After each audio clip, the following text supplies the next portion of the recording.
This is video especially for my husband and daughter because I wanted to summarize some of the things that I've been learning recently because it's really important, really important stuff, I think.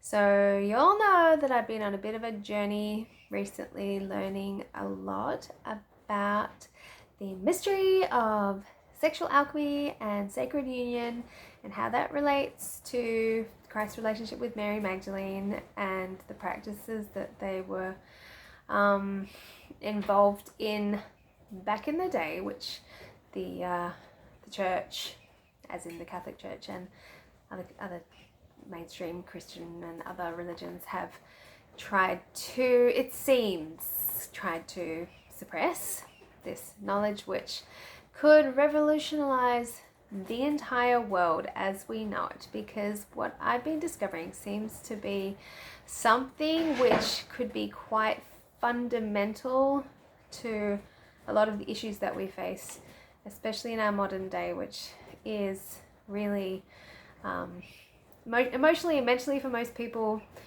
pretty trying, emotional, and a lot of chaos in relationships especially. So as I've been doing all this research, a lot of synchronicities have occurred, very interesting things going on.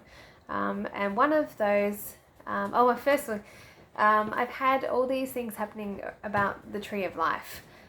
Just random things, like yesterday my son went to an art class and they painted a Tree of Life.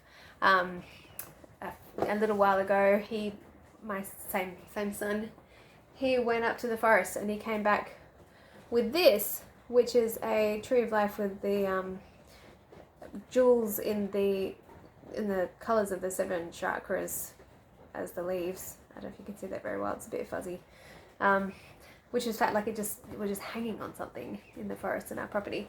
So, and we live miles from anyone. So that's pretty unusual.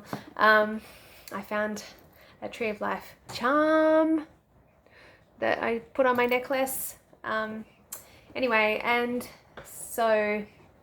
of course the book that I wrote last year, Sophia, Healing the Serpent, there was a whole heap of things about the Tree of Life in that, and that was kind of like the culmination of the story, was the main character taking the fruit of the Tree of Life. Now this has all come to mean so much more to me now, and I've come to realize that the whole Garden of Eden story is a great big allegory, metaphor for what really, when I think about it, should have been bleedingly obvious, but I will get to that in a minute.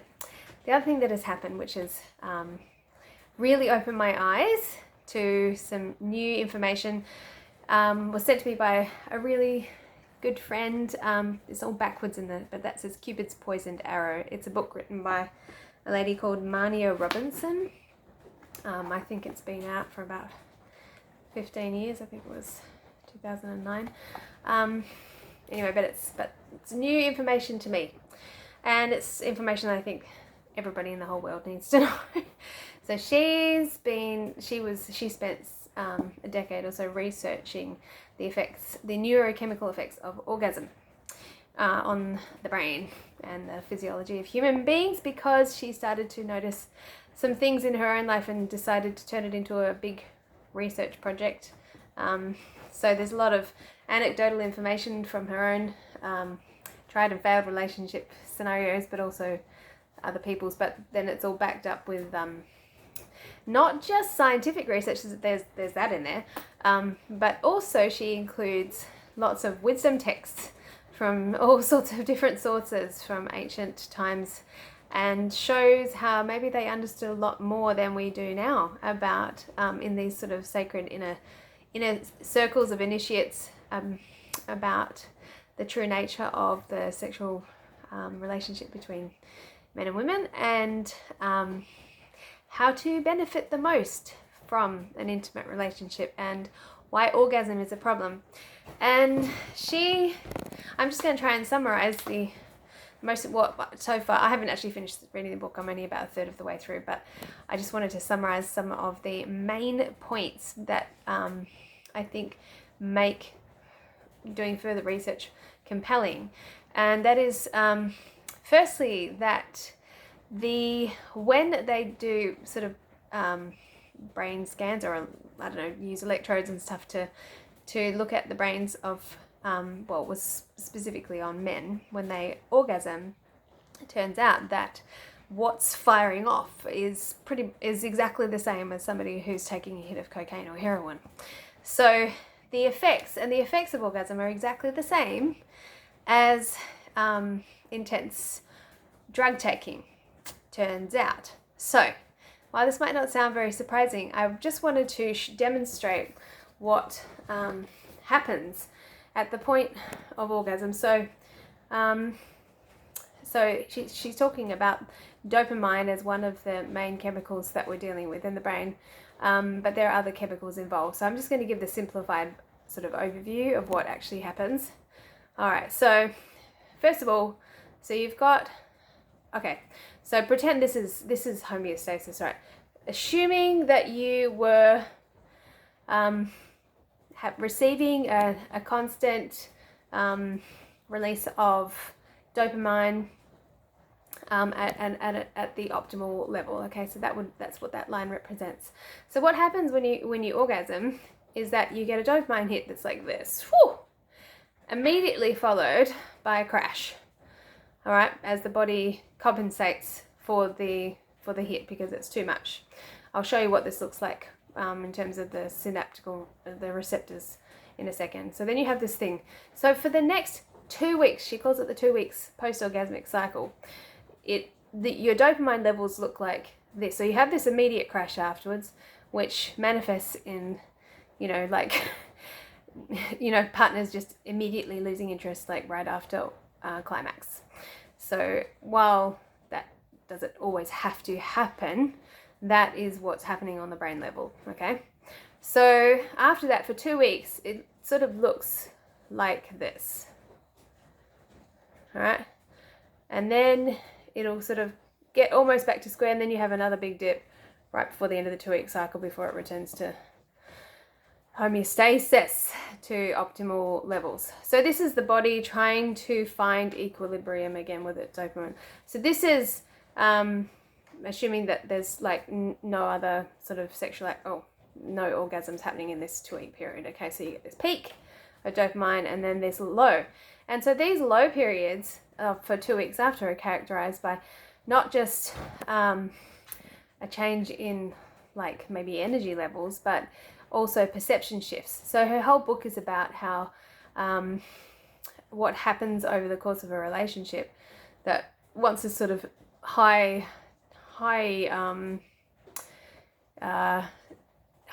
hormone sort of honeymoon period ends, that your relationship, it becomes plagued by these massive dips where the neurochemicals are out of balance and you're prone to like perception shifts. So grumpiness, depression, pessimism, and this happens for both men and women, and you're more likely to, so if this is like, the rose glasses are on, this is when they come off and then get replaced by like grumpy glasses. And you start, looking at your partner in a completely different way and just projecting onto your partner and thinking that somehow something's changed with them, when in fact something's changed inside of your brain. So I found this. I'll just show you just quickly what happens with the synapses. So we have all this electrical circuitry in our brain. So pretend this is the end of the synapses of two neurons. So we'll say that this one's where the dopamine's coming from, or the electrical signal, because it's like just a neurochemical signal is coming. Now, when you get a massive signal, what happens is that the receiver synapse over here, it'll have little, receptacles on it. They're like she describes them as like little hands waiting to grab the chemical or the the electrical signal as it's passing across. But if the dose is too extreme, what happens is that the body will actually shut off, will actually reduce the number of receptors to make sure that the levels don't, just keep skyrocketing. So the body's always trying to keep everything in check and keep everything at an optimal level, okay? So then what happens is, because the receptacles, this is what that other chart was demonstrating, because there's less receptacles, say there was like 1,000 on there before, now there's only like 20. So then even if dopamine keeps flowing, even at a normal level, there's actually not the ability to uptake it. And so you end up with a low.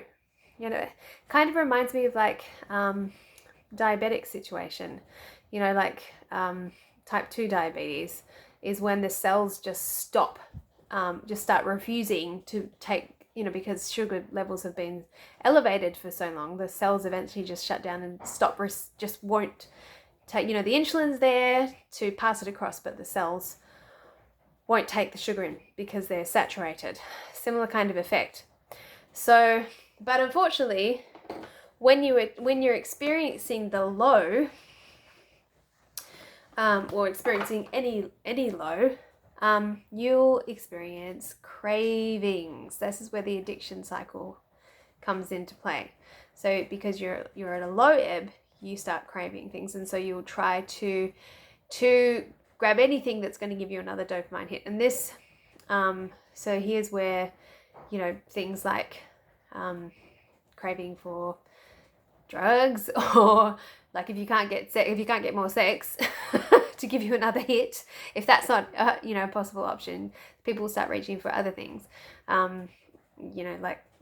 substances, food. Now of course there's positive things that give you a dopamine hit as well, but this is what I want to talk about, what the most positive thing that gives you a dopamine hit that isn't extreme and intense. Okay, so there's things that give you extreme dopamine hits, but that just fuels this like all the time. That's so that's where substance abuse and sex addiction comes into play, because you're constantly trying to correct the feelings of low, and which the highs are driving. The highs actually drive constant low cycles. So but of course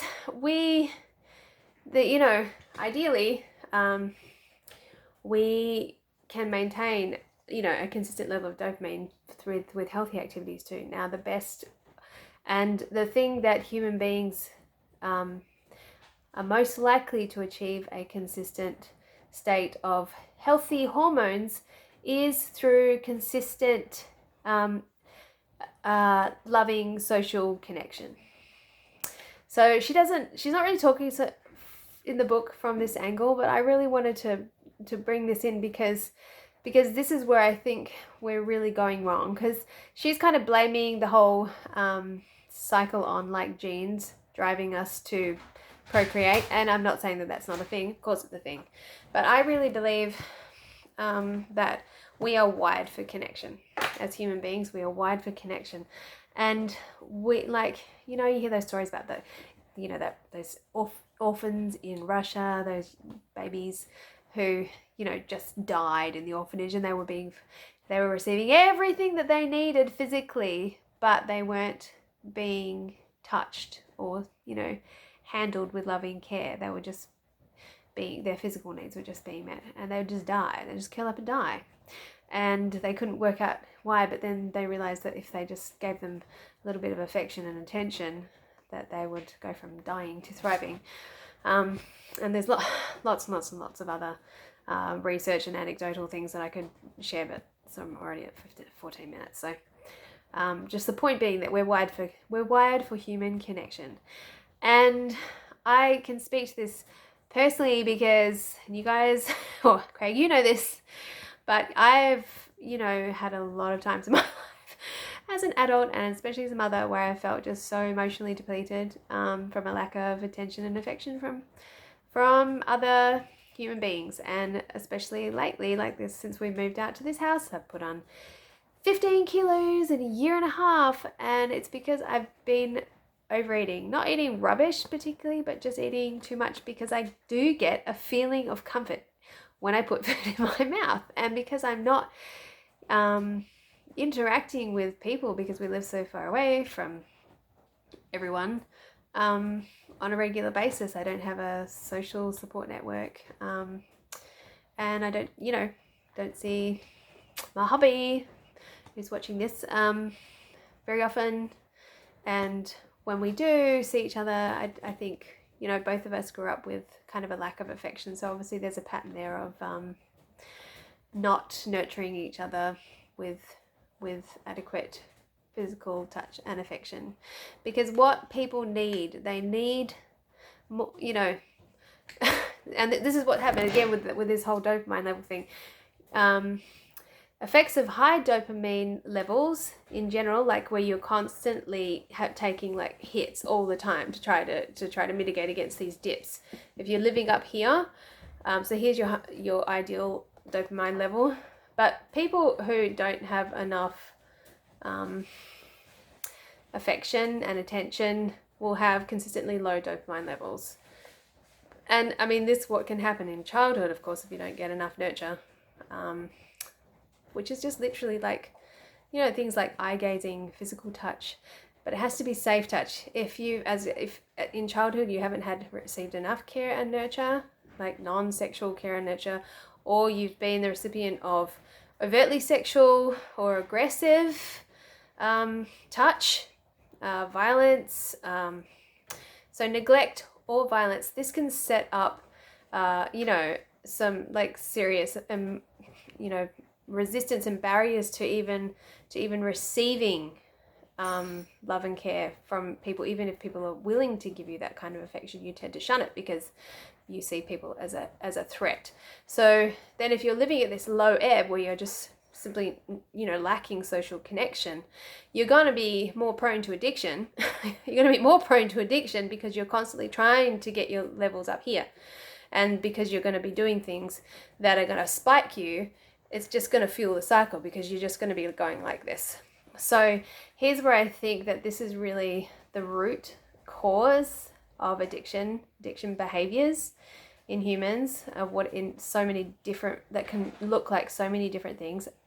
Media addiction, like, if you're not getting the one-on-one attention, somebody looking at you in the eyes, you're gonna try and get it however you can. And if that means you're having to look at people on YouTube or videos like this, where it looks like somebody's talking to you and they're giving you attention, you'll take that. It's not going to give you this consistent, level of dopamine that you're after, but you'll take whatever you can get. So this is what we've got going on now, because we don't have the villages, we don't have the connected extended families, we don't have the knowledge that husbands and wives need to realize that they need to be nurturing each other and focusing on those bonding practices to maintain and sustain a good emotional relationship.